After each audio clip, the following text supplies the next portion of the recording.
Olá, eu sou do blog tudoengcivil.com.br e estamos aí continuando nossas videoaulas de resistência dos materiais 1.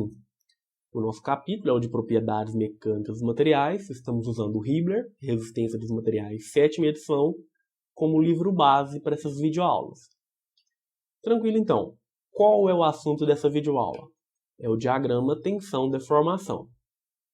Vamos direto aqui ao nosso conceito desse diagrama, que é o seguinte. Com os dados que a gente obtém a partir do ensaio de tração ou compressão, a gente pode calcular vários valores de tensão e vários valores de deformação. Com esses vários valores de tensão e deformação, eu construo um gráfico. E quando eu faço a ligação desse gráfico, ligo praticamente os pontos desse gráfico, eu tenho uma curva resultante. E essa curva resultante, que é chamada de diagrama tensão-deformação.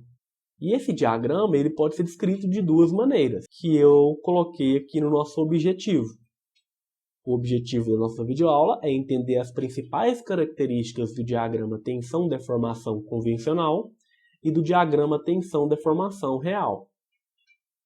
O diagrama tensão-deformação convencional, eu falei que eu precisava de tensão e de deformação, que era possível calcular a partir dos dados lá que eu encontrei no ensaio de tração ou compressão, que aliás tem na nossa videoaula passada aí, né? Quem não olhou, recomendo que dê uma olhadinha antes de prosseguir nessa videoaula. Tranquilo. Como que eu calculo a minha tensão? A minha tensão é força sobre área. Qual que é a força? A força é a carga aplicada. A área é a área original da seção transversal, daquele corpo de prova que eu analisei no ensaio. Essa tensão, nesse diagrama convencional, ela é chamada de tensão nominal. E uma consideração que é importante fazer é que ela é constante na seção transversal e que também ela é constante em toda a região entre os pontos de calibragem.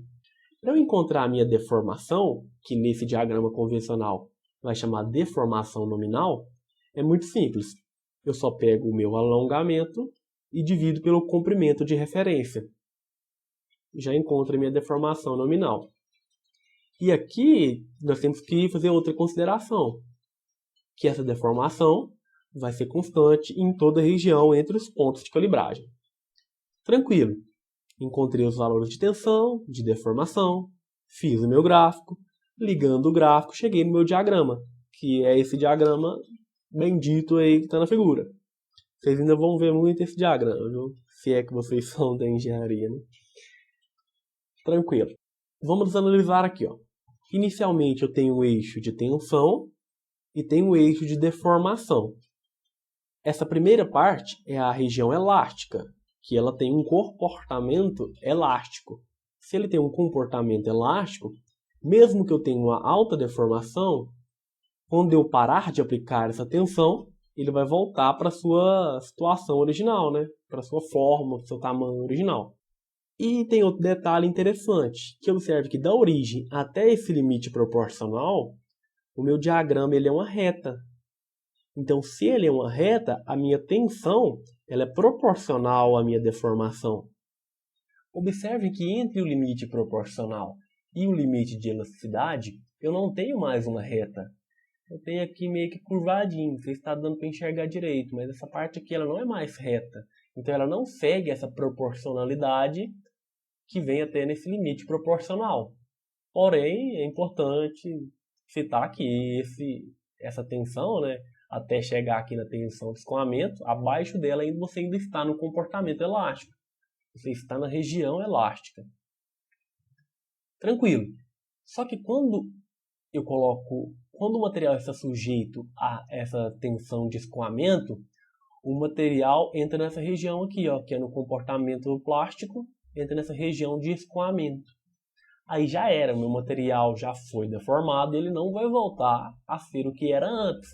Vocês observem que com uma só tensão, que é essa tensão de escoamento, eu vou só aumentando e muito a minha deformação. Então vou aumentando a minha deformação até chegar essa parte final do escoamento. Quando eu termino o meu escoamento, eu entro nessa parte que é o endurecimento por deformação. Nessa parte, eu já posso começar a aumentar a minha tensão. Então eu vou aumentando a minha tensão, aumentando, até chegar no meu limite de resistência. Então esse limite de resistência é o máximo de tensão que o meu material suporta. Então ele não vai suportar uma tensão maior que essa. Quando eu chego aqui nesse limite de resistência, começa a acontecer um fenômeno interessante, que é o da estricção. Vou até colocar aí uma imagem na tela, se vocês vão saberem o que é, para exemplificar aí, que eu esqueci de colocar aqui, mas é tranquilo. Espero aí que vocês tenham entendido. Vocês observam que faz tipo um pescocinho no meu corpo de prova. Então ele vai diminuindo a seção transversal no centro do corpo de prova. Esse fenômeno é chamado de estricção. Tranquilo. Cheguei no meu limite de resistência, deu início à estricção. E essa estricção vai diminuindo a seção transversal, e logicamente vai aumentando a deformação, né? Vai diminuindo a seção transversal, vai diminuindo até chegar na ruptura. Quando chega na ruptura, termino meu diagrama, termino meu ensaio, termina tudo.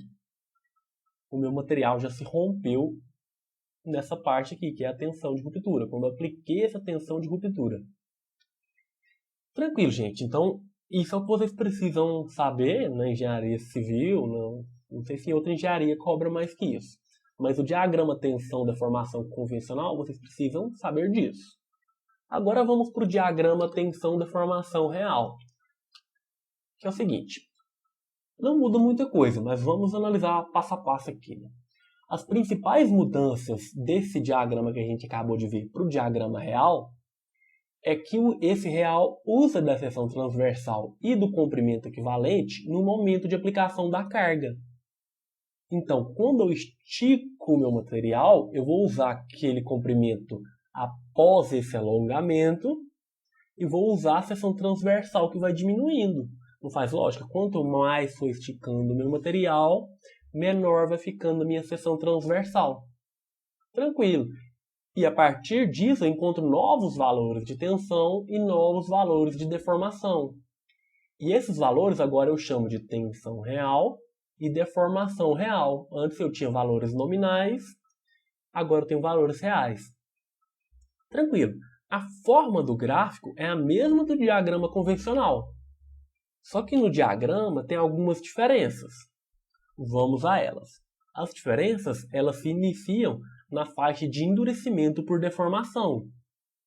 Porque a amplitude de deformação ela é muito mais significativa nessa parte.